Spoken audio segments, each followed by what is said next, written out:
Now, Cardiff University has released a study on ice ages, and it claims that icebergs melting in the Antarctic may actually trigger a reaction that plunges the Earth into an ice age.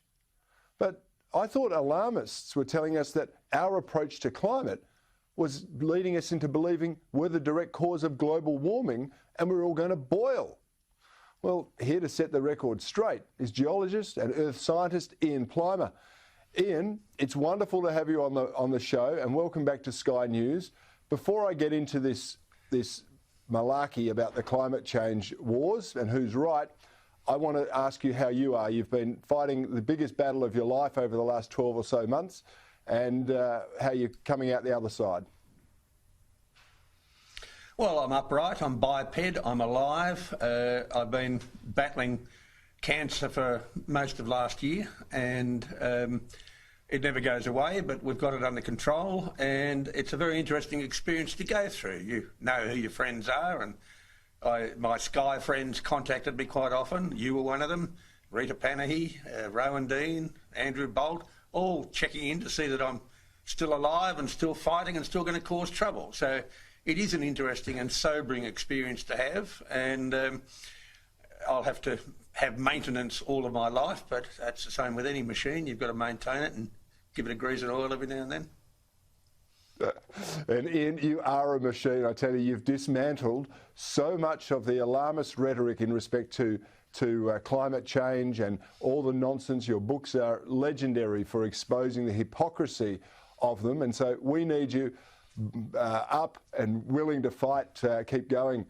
But let's go to this latest study. It reminded me of, I think, a 1971 Time magazine cover warning of a global ice age was impending and we were all going to be destroyed by an ice age. Then we were told we're going to cook, and now we're saying the ice age is coming again. What's going on? Well, what's going on are cycles. It's normal to have cycles of climate. We are getting towards the end of a warm period. The peak of the warmth was about 5,000 years ago, and we are heading for the next inevitable ice age. Now, I know it will be on a Tuesday, I just can't tell you which Tuesday, but climates are cyclical, and just because you live on planet Earth doesn't mean that you are controlling major planetary systems. For you to think that you can actually control what happens on the planet means you to have an ego incommensurate with your knowledge. But Ian, you're a geologist. You deal in timelines that are far greater and longer than the Bureau of Meteorology. The temperatures that we've had in recent years, are they unprecedented in history, or are they normal? Are carbon dioxide concentrations higher or lower than they have been?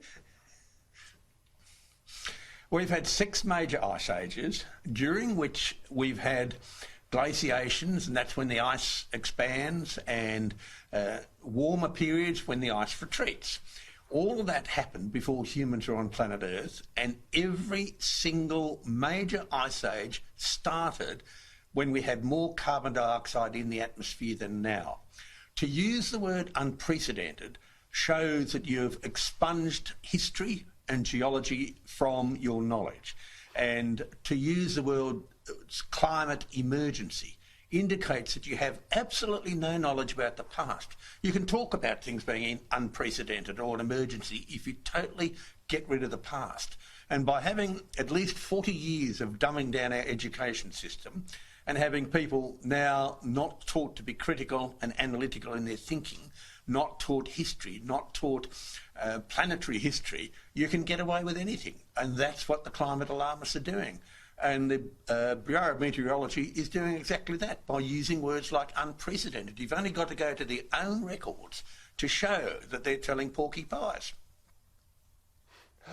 Well, why wouldn't we be surprised that as the education system has been dumbing down the teaching of classical studies and sciences, they're also hijacking the language, as you rightly point out, that unprecedented means it hasn't happened in the last 20 years instead of it hasn't happened in the last 5,000 or 6,000.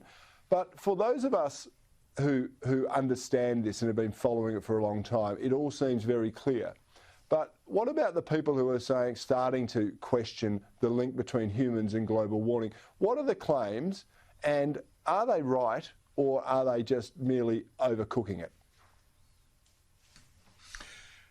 No one has ever shown that human emissions of carbon dioxide drive global warming. If you think it has been shown, please give me the 5 scientific papers that show this. That question has never been answered. Show me that human emissions drive global warming. So we have started with a premise which is demonstrably wrong. It's also not helped by people having very little outdoor experience. We've had an exodus of people from country areas into cities. They live in apartments. They live in air conditioning. They live their life off a screen. They don't experience drought. They don't experience rainfall. They don't experience dust storms.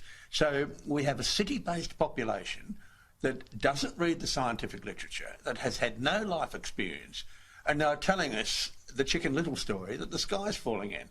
Well, I'm sorry, folks, there is a very, very large amount of scientific evidence out there that show that we live in exceptionally boring times, and we're just having cycles of climate come and go. Most of them are driven by that great ball of heat in the sky called the sun. And for some odd reason, that ball of heat controls temperature on the Earth. You heard it here first.